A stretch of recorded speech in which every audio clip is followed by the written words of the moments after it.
एक स्कूल में 5वीं कक्षा की एक टीचर हर दिन कक्षा में प्रवेश करते ही सबको आई लव यू ऑल बोलती है, पर कक्षा में सभी के लिए उनका प्यार एक समान नहीं है।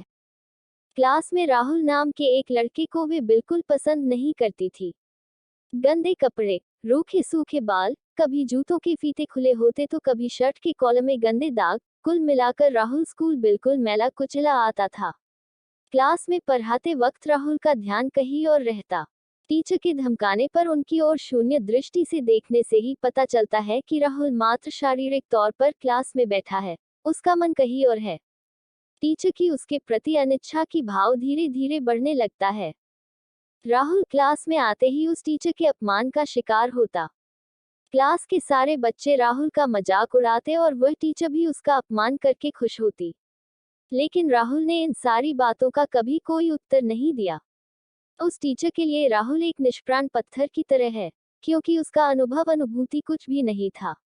सभी धमकियां, मजाक और सजा के उत्तर में वह केवल सर नीचे कर लेता या फिर अनजान भाव से शून्य की ओर घूरता। इसी प्रकार वह उस टीचर के लिए अप्रिय हो उठा। पहली परीक्षा के बाद टीचर ने रिपोर्ट कार्ड में राहुल के बारे में बहुत खराब रिपोर्ट लिखा। स्कूल के नियम मुताबिक अभिभावक को दिखाने से पहले रिपोर्ट कार्ड प्रिंसिपल को भेजा जाता है।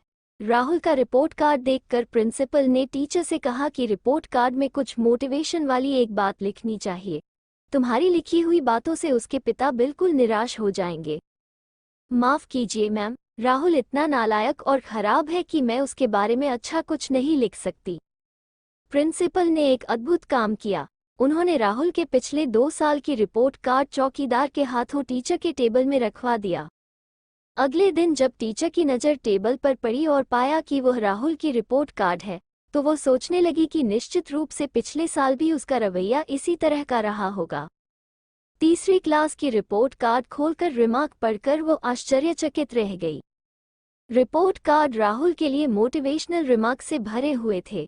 लिखा था, राहुल जैसा बुद्धिमान और अति संवेदनशील छात्र मैंने कभी नहीं देखा है।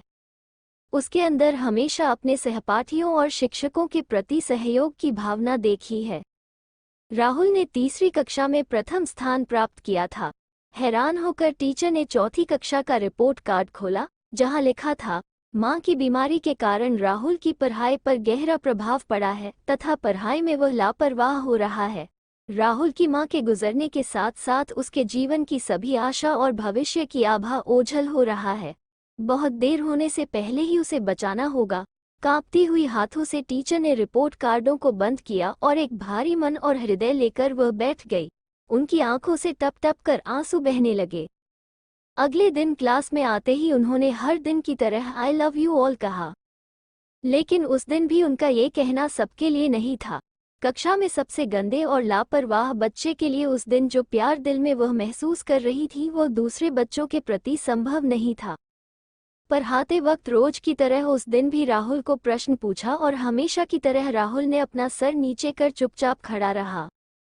जब बहुत देर तक टीचर की टिप्पणी और सहपाठियों के ठहाके सुनाई नहीं दिए तो उसने आश्चर्य से सर ऊपर करके टीचर की ओर देखा।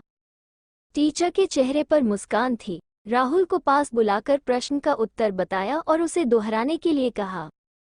3-4 बार के प्रयास के अंत में राहुल उत्तर को सही तरीके से बोल सका। उत्तर देने के बाद न केवल टीचर बल्कि सारे बच्चे तालियां बजाने लगे। इसके बाद ये हर दिन का नियम बन गया। टीचर हर उत्तर खुद देती और राहुल को प्यार से प्रशंसा करती।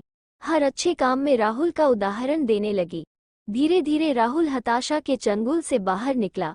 अब किसी भी प्रश्न के उत्तर टीचर को नहीं बोलने पड़ते। राहुल हर दिन सही उत्तर बोलकर सभी को हैरान करता और नए नए प्रश्न करता। अब उसके बाल रूखे नहीं, संवारे हुए होते हैं। कपड़े काफी साफ सुथरे पहनने लगा। शायद उसने खुद धोना शुरू किया है। देखते ही देखते साल गुजर गया। राहुल दूसरे स्थान प्राप्त कर 6ठी कक्षा में उत्तीर्ण हुए। विदाई समारोह में सभी छात्रों ने टीचर के लिए अच्छे अच्छे उपहार लाए और टीचर के टेबल पर रखा। खूबसूरत पैक किए गए उपहारों के बीच पुरानी कागज से लपेटे हुए एक उपहार थे। उसे देख सारे बच्चे हंसने लगे। किसी को समझने में देर नहीं लगी कि वो राहुल का लाया हुआ उपहार था। टीचर ने सभी उपहारों के बीच में से उस उपहार के पैक को खोला। उसमें एक आधा इस्तेमाल किया हुआ छोटा सा परफ्यूम का बोतल था और एक कंगन था जिसमें आधी से ज़्यादा मोतियां नहीं थे। टीचर ने बोतल में से थोड़े परफ्यूम अपने कपड़ों में छिड़क लिए और कंगन को हाथ में पहन लिया। सारे बच्चे ये देखकर हैरान रह गए। राहुल खुद हैरान था। आखिर में वह अपने आप को रोक नहीं पाया और टीचर के पास आकर खड़ा हुआ। थोड़ी देर रुकने के बाद भारी आवाज में बोला, आज आपके शरीर से मेरी माँ जैसी महक आ रही है। समय पंख लगाकर उड़ता रहा। दिन से हफ्ते, हफ्ते से महीने और महीने से साल। हर साल के अंत में राहुल से एक चिट्ठी आती थी जहां लिखा होता था, इस साल बहुत नए टीचरों को पाया लेकिन आप जैसा कोई नहीं है। इसके बाद राहुल की स्कूली शिक्षा समाप्त हुई और साथ साथ चिट्ठियों की धारावाहिकता भी। कुछ साल बाद टीचर भी रिटायर हो गई। एक दिन उनके ठिकाने पर राहुल का चिट्ठी आया जहां लिखा था, इस महीने के आखिरी दिनों में मेरी शादी है। आपके बिना मैं शादी करने का सोच भी नहीं सकता। और एक बात, जीवन में अनेकों लोगों से मिला हूं लेकिन आप जैसा कोई नहीं है। आपका शिष्य डॉक्टर राहुल। चिट्ठी के अंदर आने जाने की प्लेन की टिकटें भी थी। टीचर और रुक नहीं सकी। पति को बताकर वे राहुल की शादी के लिए रवाना हुई। शादी वाले दिन विवाह मंडप में पहुंचने में उन्हें थोड़ी देर लगी। उन्होंने सोचा कि शादी के रीति रिवाज खत्म हो चुके होंगे, लेकिन आश्चर्य की सीमा पार कर गई जब शहर के बड़े बड़े डॉक्टर, बिजनेसमैन, यहाँ तक कि शादी करवाने वाले पंडित जी भी थक चुके थे कि अब तक किसे आना बाकी है। राहुल की नज़र मंडप से ज्यादा गेट पर थी किसी के आगमन के लिए। इसके बाद सभी ने बचपन के उस गुरु को गेट से अंदर आते हुए देखा। राहुल ने भावुक होकर उन्हें गले लगाया और उस हाथ को पकड़ा जिस हाथ में उन्होंने वही पुरानी कंगन पहनी हुई थी। आदरपूर्वक राहुल उन्हें मंडप ले गया और माइक हाथ में लेकर बोलने लगा, दोस्तों, आप सब मुझे मेरी माँ के बारे में पूछते रहे हैं और मैंने आप सबसे वादा किया था कि मैं अपनी माँ को आप लोगों से मिलवाऊंगा। ये है मेरी माँ।